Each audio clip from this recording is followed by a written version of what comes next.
Hey guys, welcome back to Yoga with Leona, your site for everything about yoga and breast cancer recovery. Today's video is going to be a really fun tutorial that is an introduction to arm balancing.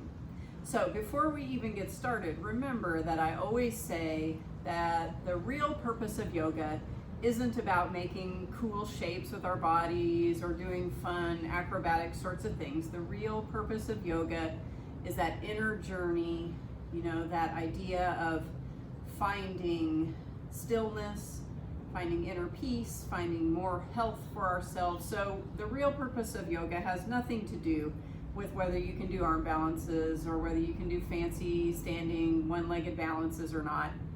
But all of that being said, they're kind of fun. So if you're a person who is curious about arm balancing, or you think it looks like something that would be fun and challenging and maybe even empowering to give a try to some of these arm balancing poses, then this will be an introduction for you. So this video actually came about because one of our members said, boy, I'd like to learn how to get into arm balancing. So I'm going to spend a little time today just showing you 2 introductory arm balances and the real tips on how to most effectively get started with them. You'll be sort of surprised that arm balancing isn't quite as hard as it looks like. It's really something that requires a bit of finesse more than it requires really brute strength. Now, of course, it does require some strength in the arms and a fair bit of core strength. So before you really even start trying arm balancing, I would make sure that you've built a little bit of arm strength.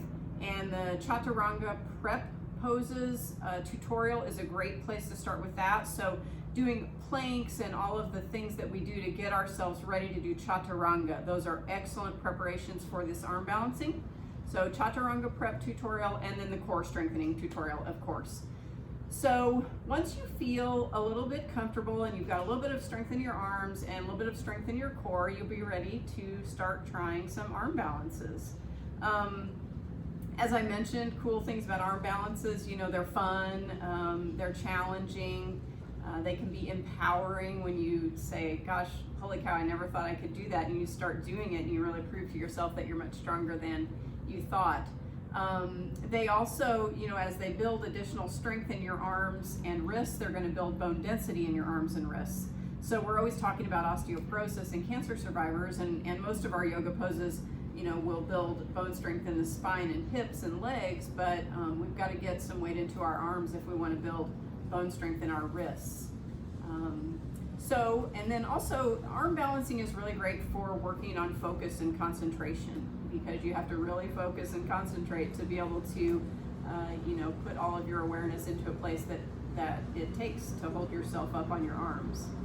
So for all of those reasons, arm balancing is super fun. I really enjoy it. So let's get started. So the first thing is to just think about your hands. Hold your hands up in front of you and look at the surface area of your hands and think about how strong and coordinated your hands are. And so this is just to kind of give you an idea that, this is going to be your base of support. This is what's going to be into the floor that's going to allow you to balance once we're able to learn how to get our bodies up above our hands. And if you think about your feet, we stand on our feet all day long just because we're used to it. That's what we've learned ever since we were, a little child. But the hands really can hold a fair bit of weight as well. You just have to learn how to do it and practice. So once you think about your hands, remember kind of the position of your hands that we use for downward facing dog or planks or anything like that. So you want the fingers spread a little bit wide. And when you place the hands onto your mat, you want to have your arms kind of like they would be for downward facing dog or chaturanga. So I usually do index fingers pointing directly to the front of my mat and hands spread wide. If you have your hands turned too far out or too far in, it's going to put abnormal strain on parts of your wrists or your shoulders and make it more difficult. So index fingers pointing directly to the front of your mat. The next thing is to think about your gaze. So if, in all of yoga, our bodies tend to go where our gaze goes. So if you're looking too far down, it's going to be harder to keep your body up. So in arm balancing, we always gaze a little in front of us. So you're going to gaze beyond the front of your mat You're going to have hands nice and spread, index fingers pointing toward the front of your mat, and then the hands are about shoulder width distance apart.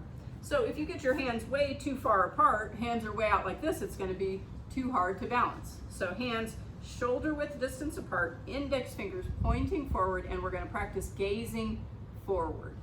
Okay? Now, once you've got that, I'm going to show you an arm balance called crow, or an alternate version of it sometimes called crane, and I'll show you the difference of it. Some people use the two terms interchangeably, but there is a subtle difference. The Sanskrit word is bakasana.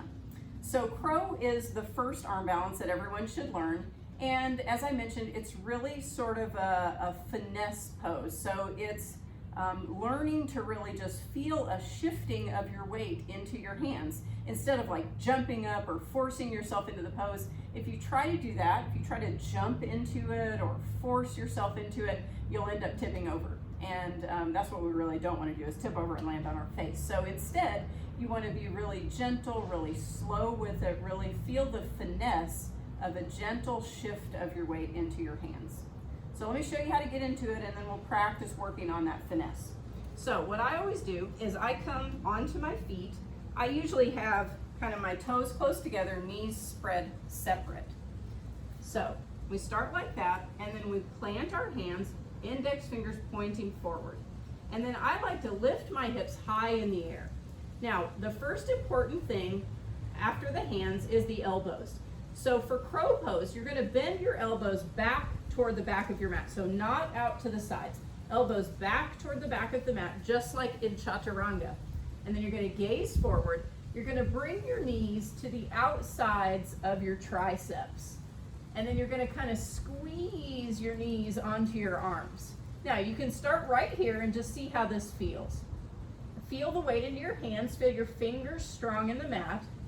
Now, if that feels okay, then you gently shift your weight forward until you feel the weight coming out of your toes. So you can see my toes very slightly lifted. So you're not going to jump forward. If you jump forward, you've got momentum, you're going to land on your face. So instead, hands planted, hips up, elbows back, squeeze your knees onto the outsides of your elbows and just gently feel the weight shift forward. Once you feel your toes lift off the floor, you pull your belly up toward the sky and toes lift up. So I like to imagine the sensation that someone has a belt around the middle of my abdomen or around my hips, and they're pulling me up to the sky. So once you feel that shift of your body weight forward, then feel pulling up, and that'll help, really lift your core and your body up out of those arms. So this is where the core strengthening comes in. So, while arm balancing is a lot of arm strength, really a ton of it too is using your core to hold you up there. All right, let's try it one more time. So, toes in, hands planted, index fingers point forward, hips up, elbows back, squeeze your knees onto the outsides of your triceps, gazing forward, pull your belly up to the sky and shift your weight gently forward. If your toes come up, then you can bring the feet up and balance. Good. So as you start practicing it, you don't have to have lift off every time. You can keep your feet right on the floor, but just start feeling the weight into your hands. Feel that very gentle shift of the weight into your hands and out of your feet. And once you just keep practicing it, eventually you'll have lift off, and it's really fun. So let me show it to you facing forward, just in case there's a little better angle. So again, toes in, knees out, hands plant, about shoulder width distance apart, hips come up, elbows back, squeeze the knees onto the outsides of the elbows, gazing forward, gently shift your weight and lift the feet up. Okay, good. So that's crow pose. Let me show you crane, which is just very slightly different. Once you get used to crow and you're feeling really comfortable with it, crane is really just a variation of straight arms. So same thing with the feet, same thing with the hands, hips up. Now for this one, you have to have a little more flexibility in your low back because you got to get your knees all the way up here into your triceps and then balance into straight arms. And it's the same exact thing. You shift the weight into the hands and then you release. So that's crane pose, straight arm version of crow. So this is really the starting arm balance. You'll realize that all other arm balances grow out of this one.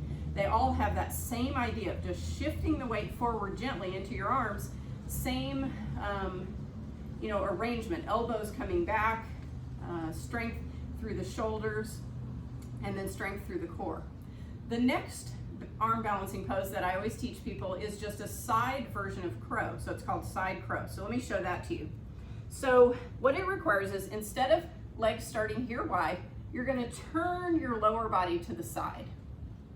And then your hands are going to be just like in crow. Importantly here, this knee has to be outside of this elbow. So if you can't make this much twist, then you aren't ready to try the side version yet.